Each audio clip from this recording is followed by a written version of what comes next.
Hi friends, எல்லாருக்கும் வணக்கம். Welcome back to my channel. இன்றைக்கான கார்டனிங் வீடியோ என்னென்னு பார்த்தீங்கன்னா, கொடி பசலைக்கீரை எப்படி வளர்க்கலாம், அதில் என்னென்ன நன்மைகள் இருக்குது, அதை எப்படி சூப் போட்டு குடிக்கிறது, உடம்புல எப்படியெல்லாம் எடுத்துக்கலாம் நமக்கு உணவாட்டு அப்படின்னு சொல்லிட்டு தான் இந்த வீடியோவில் பார்க்க போகிறோம்.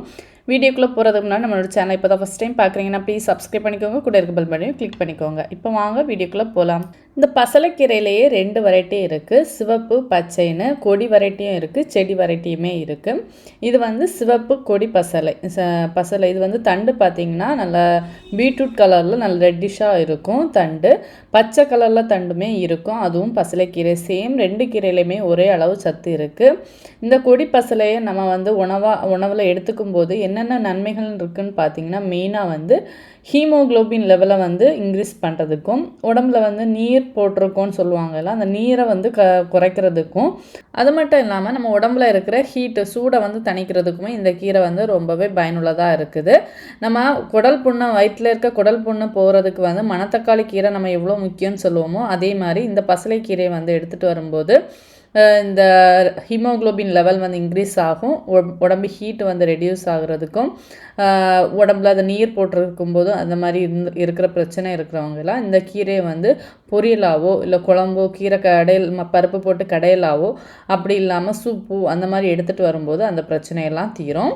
இந்த கொடி பசலைக்கீரையில் பார்த்திங்கன்னா நிறைய ஊட்டச்சத்து இருக்குது. விட்டமின் ஏ, பி, இரும்பு, கால்சியம் அதிகளவு இருக்கிறதுனால நம்ம வந்து உணவில் எடுத்துகிட்டு வரும்போது நம்ம உடம்புல இருக்கிற எலும்பு பிரச்சனைகள், மூட்டு வலி இந்த மாதிரி பிரச்சனைகள்லாம் சரியாகும். இதில் வந்து இந்த இலையிலையும் தண்டையுமே பார்த்திங்கன்னா நீர்ச்சத்தும் நார்ச்சத்தும் அதிகமாக இருக்குது. இந்த கீரையை பார்க்கும்போதே உங்களுக்கே தெரியும், அதோட தண்டு பார்த்திங்கன்னா பீட்ரூட் கலரில் நல்லா ரெட்டிஷாக இருக்குது. அதனாலே பார்க்கும்போதே நமக்கு ஹீமோக்ளோபின் லெவல், நம்ம பீட்ரூட் சாப்பிடும்போதும் ஹீமோக்ளோபின் லெவல் இன்க்ரீஸ் ஆகும். அது மாதிரி தான் இந்த கீரையை சாப்பிடும்போதும் இரத்தத்தோட அளவு வந்து அதிகரிக்கும். இதை வந்து நம்ம எப்படி சமையலில் உணவாட்டி எடுத்துக்கலான்னு பார்த்திங்கன்னா, கீரை கடையல், கீரை பொரியல் பண்ணிக்கலாம். அப்படி இல்லைன்னா நம்ம கீரையை வந்து சூப்பு போட்டாவது குடிச்சிக்கலாம், கீரை சாப்பிடாதவங்க. அந்த மாதிரி எடுத்துகிட்டு வரும்போது கூட நம்ம உடம்புல வந்து நிறைய மாற்றங்கள் ஏற்படும்.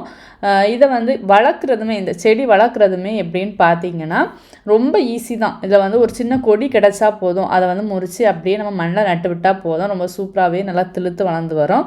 இதை வந்து வளர்க்குறதுக்கு பார்த்திங்கன்னா டைரக்ட் சன்லைட்டில் வைக்கக்கூடாது. டைரக்ட் சன்லைட்டில் வைக்கும்போது பார்த்திங்கன்னா சீக்கிரமாக வந்து இலையெல்லாம் போயிட்டு நிறைய சீடு வைக்க ஆரம்பிச்சிடும்.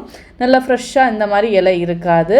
நல்லா கொஞ்சம் ஷேடட் பிளேஸில் வைக்கும்போது பார்த்திங்கன்னா நல்ல இலையுமே பார்த்திங்கன்னா நல்லா க்ரீனிஷாக நல்லா ஃப்ரெஷ்ஷாக இந்த மாதிரி இருக்கும். இந்த மாதிரி ஒரு சின்ன குச்சி மாதிரி நீங்கள் முறித்து வச்சுட்டாலே பார்த்திங்கன்னா சூப்பராக வளர்ந்து வரும். இந்த கொடி பசலையை சீட்லேருந்துலேயுமே நம்ம வளர்க்கலாம். அந்த கொடி வந்து நல்லா வளர்ந்து வரும்போதே பார்த்திங்கன்னா அதில் வந்து இந்த மாதிரி பூ வந்து காய் வந்து பழுக்கக்கூடிய ஸ்டேஜில் அந்த பழம் பார்த்திங்கன்னா நம்ம நல்ல மிளகு எப்படி இருக்குமோ அதே அளவில் தான் அந்த பழம் இருக்கும். அந்த பழத்தை நம்ம கையில் எடுத்து அதை வந்து நம்ம பிச்சு பார்க்கும்போது பார்த்திங்கன்னா நல்லா பிங்க் கலரில் இருக்கும். அந்த சீடுமே பார்த்திங்கன்னா அந்த சீடையுமே நல்லா காய போட்டுட்டு அதுக்கப்புறம் வந்து மண்ணில் போட்டு விட்டோன்னா நல்லா சூப்பராகவே நல்லா முளைச்சி வந்துடும்.